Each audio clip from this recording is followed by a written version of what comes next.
बच्चों नमस्कार। आज हम पुनः प्रीपोजिशन में एट, ऑन, अपॉन, ओवर अर्थात पर या ऊपर का उपयोग पढ़ेंगे। हम बहुत इंटरेस्टिंग, मज़ेदार और उपयोगी अध्ययन है ये। पहले देखते हैं हम एट का उपयोग। एट का उपयोग के लिए लघु समय यानी छोटा समय और छोटे स्थान के पहले किया जाता है। एट का प्रयोग जैसे घंटा, इस टाइप से लघु समय के लिए भी करते हैं। एग्जाम्पल देखते हैं हम। Ram lives at Indore in MP. यहाँ पर दो प्रीपोजिशन है, एट और इन। जब दो प्रीपोजिशन हो तो बड़े स्थान के पहले इन का उपयोग कर लेंगे हम और छोटे स्थान के पहले एट का उपयोग करेंगे। जैसे Ram lives at Indore in MP. Ram Madhya Pradesh के इंदौर में रहता है, तो हम इंदौर के पहले एट का उपयोग किए और एमपी के पहले इन का, क्योंकि एमपी इंदौर से बड़ा है। दूसरा उपयोग देखते हैं हम एट का। Shyam will come at 10 o'clock। Shyam will come 10 o'clock। Shyam 10 बजे आएगा। यहाँ भी समय है और समय के जो घंटे हैं, घंटे के पहले एट का उपयोग होता है। इस तरह हम देखें, पिछले वीडियो में आपको बताया था कि इन इवनिंग और मॉर्निंग के पहले इन का उपयोग हुआ है, लेकिन जो घंटे वाला टाइम है वहाँ पर एट का ही प्रयोग होगा। इसी तरह हम इसका तीसरा एग्जाम्पल देखें। Kites is at the top of mount. पतंग पर्वत के शिखर पर है या सबसे ऊंचे भाग पर है। यहाँ पर माउंट का एक क्षेत्र है टॉप, ये माउंट के बीच में ही है। माउंट के सबसे ऊंचा वाला भाग है, लेकिन माउंट के अंदर ही है, इसलिए भी यहाँ पर एट का प्रयोग करेंगे हम। Kites is at the top of mount. पतंग पर्वत के शिखर पर है। तो इस तरह एट के विभिन्न प्रयोग किया जाता है, छोटे स्थानों के लिए, समय के लिए, और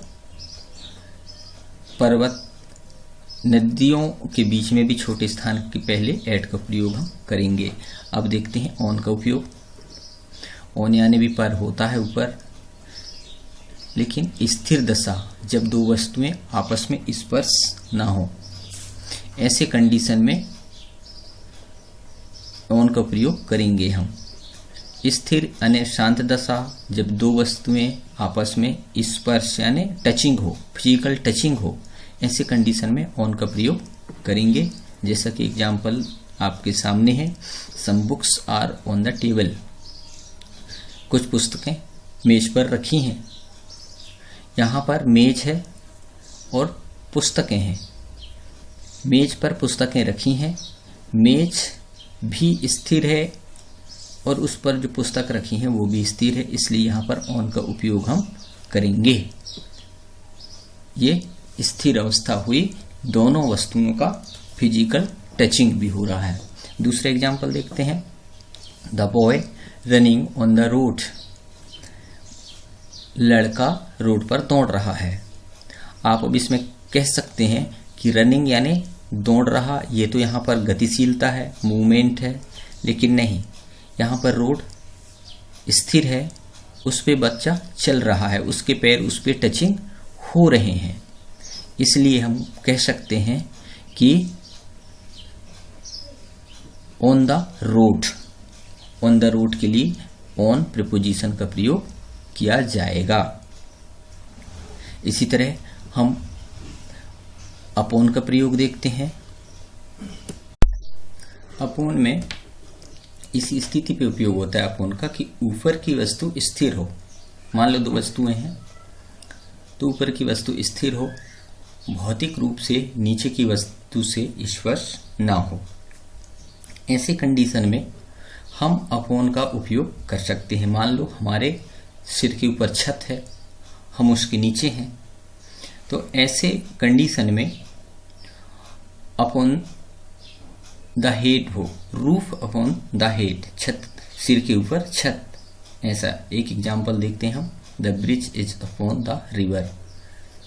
पुल नदी के ऊपर है, यह नदी के ऊपर पुल है।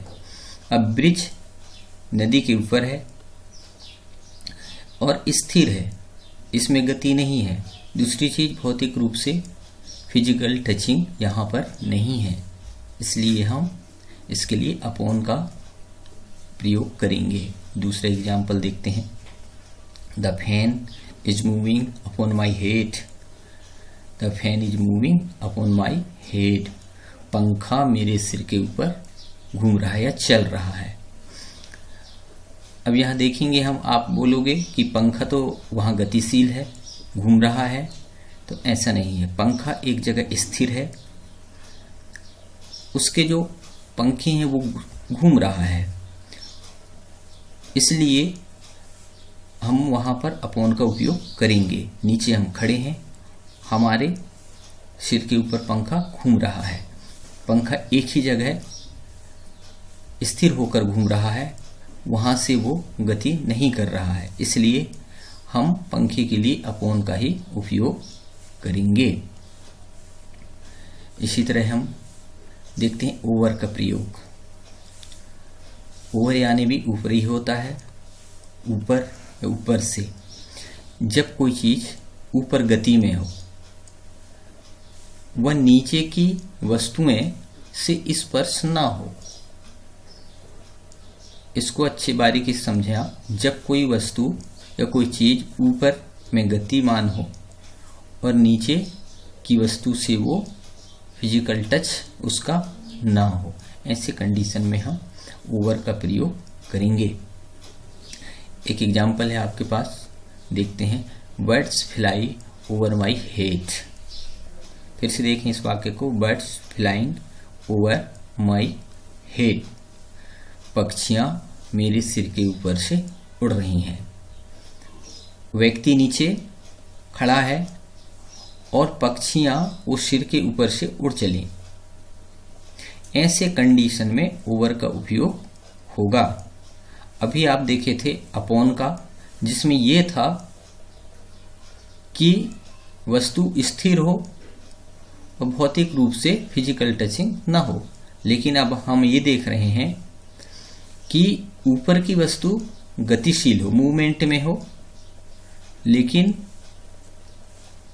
नीचे की वस्तु से वो स्पर्श ना हो। जैसे पक्षियां उड़ी सिर के ऊपर से, लेकिन फिजिकल टचिंग नहीं है, सिर और पक्षियों का कोई टचिंग नहीं है, इसलिए ओवर का प्रयोग हम करेंगे। दूसरा एग्जाम्पल देखते हैं। Helicopter flying over my home. Helicopter मेरे घर के ऊपर से उड़ रहा है। यहां भी वही स्थिति है, हेलीकॉप्टर गतिशील है वहां ऊपर में और घर के ऊपर से वो उड़ रहा है। ऐसे कंडीशन में हम यहां पर भी ओवर का उपयोग करेंगे। दो चीज ध्यान रखने वाली बात है कि ऊपर वाली वस्तु जब स्थिर हो, नीचे वाली वस्तु से उसका भौतिक रूप से टचिंग ना हो, ऐसे कंडीशन में हम अपॉन का उपयोग करेंगे। जब ऊपर वाली वस्तु गतिमान हो, गतिशील हो, मूवमेंट में हो, मोशन में हो और नीचे वाली वस्तु से उसका बॉडी टचिंग ना हो, ऐसे कंडीशन में हम ओवर का प्रयोग करेंगे। जैसे aeroplane flying over my head भी हो सकता है कि हवाई जहाज हमारे सिर के ऊपर से चल रहा है, पक्षियां हमारे सिर के ऊपर से चल रही हैं। इस तरह के कंडीशन में हम ओवर का ही प्रयोग करेंगे। तो बच्चों, आप आज एट, ऑन, अपॉन, ओवर का प्रयोग सीखे। अगली वीडियो में हम और प्रीपोजिशन का अध्ययन करेंगे। ये वीडियो कैसा लगा आपको, हमको अवगत कराएंगे। थैंक्स।